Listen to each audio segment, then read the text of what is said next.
where landfills are necessary to prevent contamination of water supply. Recycling must be made mandatory, and reducing products should be required in tax rates and government purchasing. We must reduce the volume of waste by returning it to manufacturers. Education. Finally, environmental education should be a subject taught as a separate course for at least 1 month each year, starting at kindergarten and culminating in the 12th grade. This course should be a practical one which emphasizes how we can conserve our resources and how to eliminate all forms of pollution.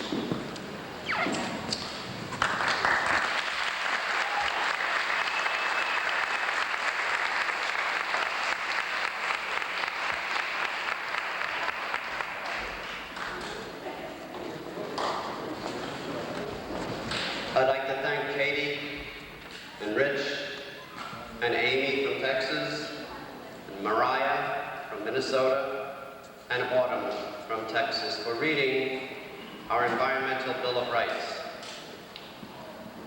At this time, it gives me a great pleasure to introduce to you Mr. Pat Gillespie from the Shore region of New Jersey, who is a representative and representing today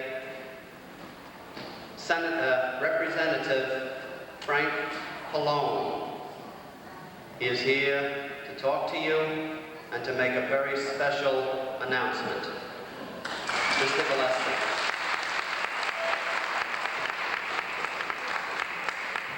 Thanks a lot. Good morning, everyone. The special announcement that I have to make is that Congressman Pallone fairly shortly, once the specific language is worked out, will be introducing 2 things in the U.S. Congress. The first will be a sense of the Congress resolution advocating that we adopt this Environmental Bill of Rights, and the second will be the Environmental Bill of Rights itself.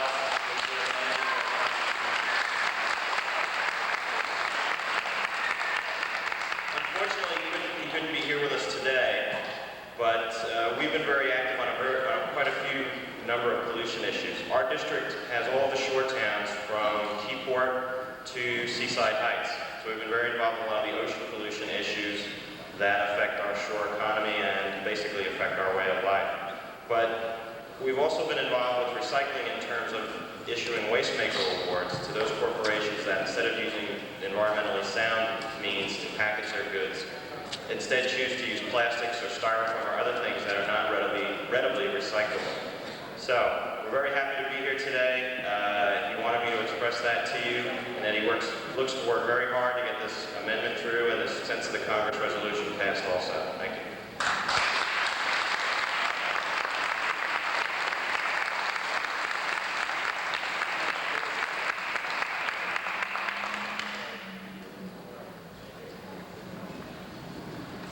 And now, one of our assemblymen from New Jersey, Mr. John Rooney.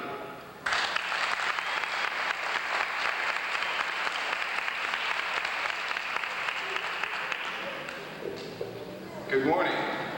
It wasn't a very good morning until I came here and saw all these bright and shining faces. First, I have to compliment you. You have done such a great, great job.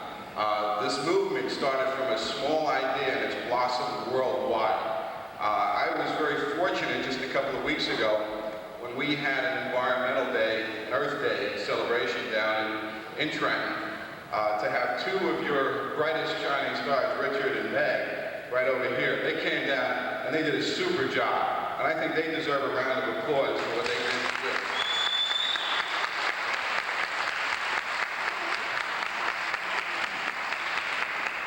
And Richard, let me tell you, I envy you. The only boy standing up here with all these beautiful girls. I wonder if you had an ulterior motive getting involved in the environmental movement.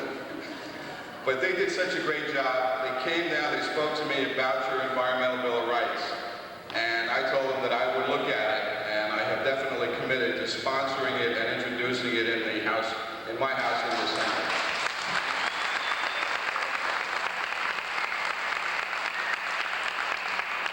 The procedure that we have in the state of New Jersey is it's introduced in either house or both houses. I'm going to try and get a Senate sponsor also. And what we do is this will have to go on the ballot in order to change the Constitution of the state of New Jersey. And I have done that before. I've eliminated special elections, and you all helped me do that, all of you voters out there, 2 years ago. We eliminated the legislative special elections, which saved millions of dollars for the state. This, I think, will save millions of lives for the state of New Jersey, and I think it's very, very important that it's passed. So you have my full commitment on May 14th, when we go back in the Assembly, that this bill will be introduced, and I'll get you the bill number, and I'll need your support, because we're going to have to get the people of the state of New Jersey to urge their legislators to have it approved in both houses, and it has to be by a 2/3 vote in order to put it on the ballot. Hopefully this year. We'll see what happens, but we're going to need a lot of work to do it, and I'm sure you're all capable of it. And believe me, anything you need, just let me know, because I believe in you and what you're doing. Thank you very much for including me.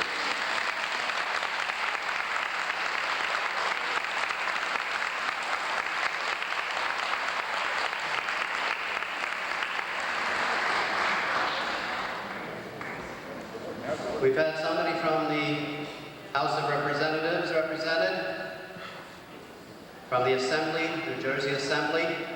I'd like to introduce our own mayor of Gloucester on the local level, Mr. Ed Rogan.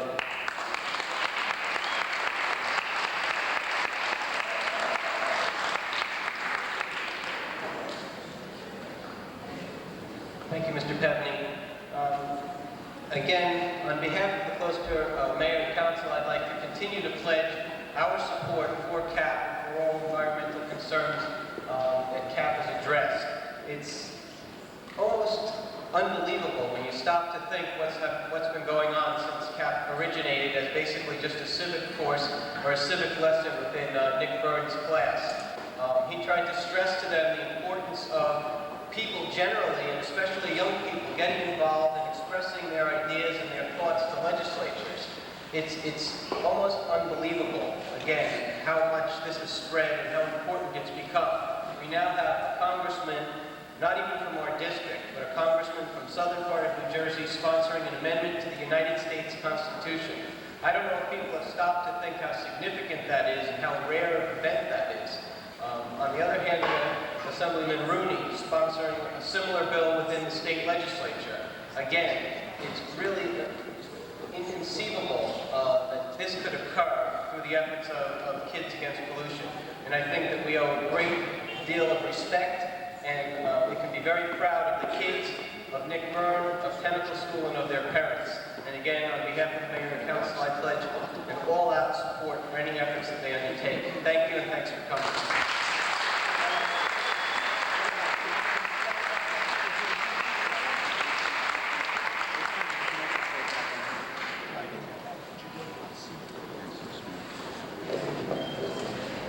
A day like today would not be possible without the many people who contributed to it.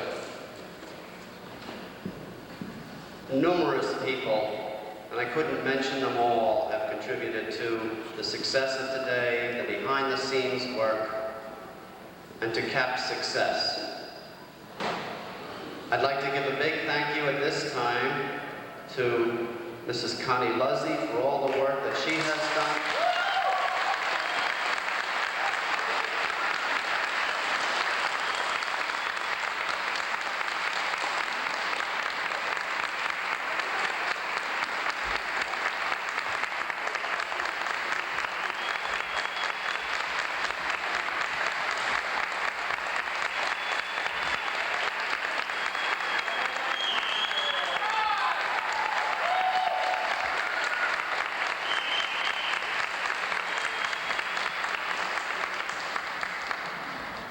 Without this individual pestering me all the time, bugging me, did you make this call? And me asking her, did you do this or did you make this call? Again, working closely with Mr. Byrne and Mrs. Luzzy has been a pleasure for me. And I can't give them enough respect and enough thanks. So I don't know if you have a few words you'd like to say.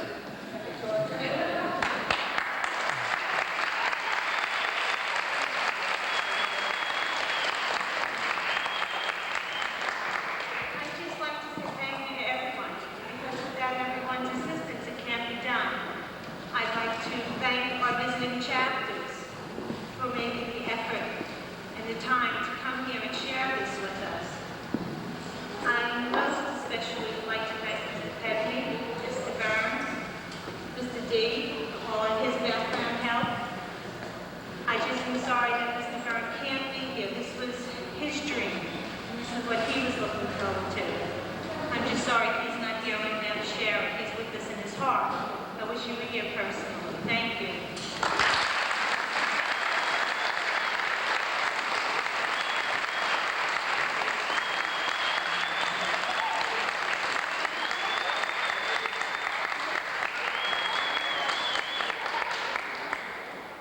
You notice also on the first page of the brochure that was so gratefully published and put together by Mr. Rich Luzzi for us, that also Mr. Frank DiPiazza has this program dedicated to him also for the behind-the-scenes work. Many of the things that people don't realize, the sending out of letters, the mailing assembly line work that goes on with the youngsters, the planning of many, many tasks falls on the organizational shoulders of Mr. DiPiazza. So I'd like to thank Mr. DiPiazza and ask him to just step forward up here.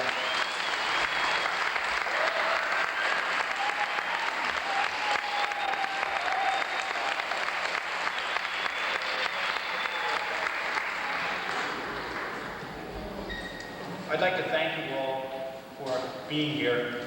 I certainly wish Mr. Byrne were here. And at the request of Mrs. Luzzi and Mr. Petney, I think we just had a moment to reflect on Mr. Byrne's loss, and if we could just dedicate that moment to his mother, I think that would be appropriate.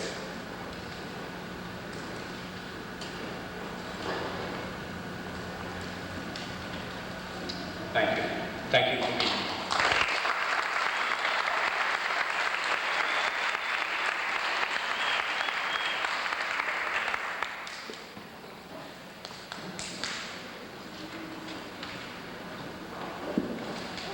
As I said before, there are so many people that put this program together, so many people that have worked throughout the years so that this program could be a success. Our various families that have helped out, taking youngsters from other districts, the Tsunami family, the Luzzi family, the McTighe family, Mountain Rose family, the Monaco family, people like Mr. and Mrs. Huning who have transported youngsters all over our state when they go to speak to other chapters. Something like this isn't taken very lightly, and we appreciate the assistance of all the many, many people. Again, I know when I start naming people that I may forget, but these are people that Tennekill School, that CAP in general, could not do without. And again, from all of us, we thank you.